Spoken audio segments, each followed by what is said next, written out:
Hi, Jason Spangler, the SanteeSwapper, back with another unboxing. Boy, this never gets old. A small box, but in here is the collection of a 1950s Eagle Scout from the Seattle area. Stick around, I'm going to cut into this box and share the history.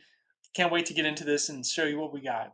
All right, let's look inside the box. It's got a little note here from the lady who sent this to me. I've already sent her a message back and told her that I got the collection, and I'm definitely going to share this video with her so she can see the collection of her loved one shared with everyone else.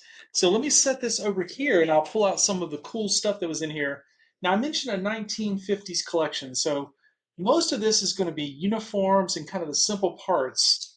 So let me just kind of start at the top here. Of course, you recognize the yellow. That's the classic Cub Scout neckerchief. Even today, someone might recognize that. And then here's a tie. This was something that not every Boy Scout did, but if you wanted to dress up and look formal, there was this brown tie that you could wear in your uniform with your Explorer shirt. And then this neckerchief is not familiar to me. Of course, it does have this Turk's head Boy Scout slide on it, but this might have been a local troop neckerchief or something to that effect. Let me pull out his Cub Scout uniform. So you can see here, Den 12 Cub Scouts, and he's got all his arrow points here all the way. And then again, I mentioned before that this is a collection from the 1950s from out in Seattle. And sure enough, there is the red and white community strip, Seattle, the state strip, Washington. And then you can see these felt numbers. So these felt numbers, the yellow ones here, kind of tell us that this is probably early 50s because these felt numbers, eventually Cub Scouts are going to use red embroidered ones that would match that one. So there's part of his history going through the Cub Scout program. And then here is his Boy Scout uniform. I'm sorry, Explorer uniform. Let's get this right. So back in this day, when you became 14, 15 years old, you would have transitioned to become an Explorer, which was really the high school age program aimed at trying to keep older boys in the program. And this is a great example. You see on the sleeve again, we're going to see Seattle, Washington, community strip, felt troop numbers 144. And then this patch designates him as a junior assistant scoutmaster. So that would be a leader in the troop, still a youth leader, but someone who was sort of above the patrol leaders and had moved on, probably someone who had served as a senior patrol leader at some point. And then over here on this side, we have another cool patch, the John Stevens Trek 1956. Now, this is an unusual place for a year pin to be. I'm almost wondering because it's there and it has a 4 on it, if maybe that had something to do with how many times he did this trek. Although this patch has a date on it, this is just a very odd place for a pin to be. You wouldn't think you'd want a pin rubbing up against your shoulder. And then here's his local camp, Camp Parsons, out there in the Seattle Council. And it's a nice old 1950s patch.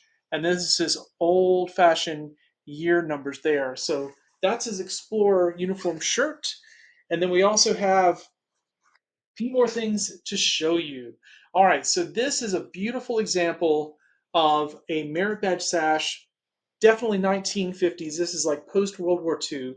You can tell that by looking at the merit badge. These are narrow, crimped merit badges, and you can see he really was a busy scout. I don't see this very often. This is a snow skiing merit badge. And honestly, maybe it's just because I'm from the South and nobody from around here earned that. So that's pretty cool. This is architecture, although it's reversed, it should be flipped upside down, but I can see why mom wasn't sure about that. The same thing for drafting. But you can see all the classic merit badges: first aid, swimming, sit in the nation, sit in the home. This one is actually forestry. A lot of people get that one wrong, but that little seed right there like a pine tree seed. And then he's got all the way down here. This is kind of a hard one to get. He has botany and also zoology. Those are kind of tough to get. So there's some interesting merit badges on here. And then I love the fact that if we flip it over, the story continues. Let me get this metal to lie down correctly.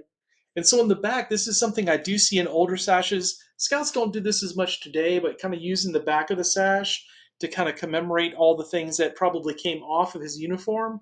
And so this is a God and Country medal. This is a Protestant religious medal that the scout could have earned. My son earned a few of these in Cub Scouts, and they weren't easy to earn. You had to go to a lot of sessions to get those, even at the Cub Scout level. But you can see here, he's got his patches from first class, second class, star, life. This is patrol leader and senior patrol leader. And then this cord down here is for being a den chief. So again, giving back to those Cub Scouts. And then on this one, this is his Explorer sash. And, this will be kind of interesting to see is this a copycat of that or is this different?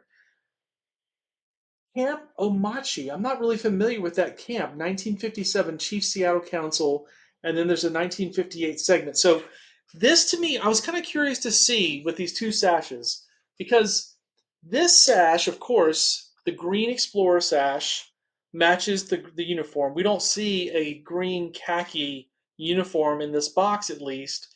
And so when I saw that he had two sashes, I was kind of curious as to if was this kind of like him recreating this sash or not? And so there's a similar number of patches on here, but I don't think I saw bugling on that badge.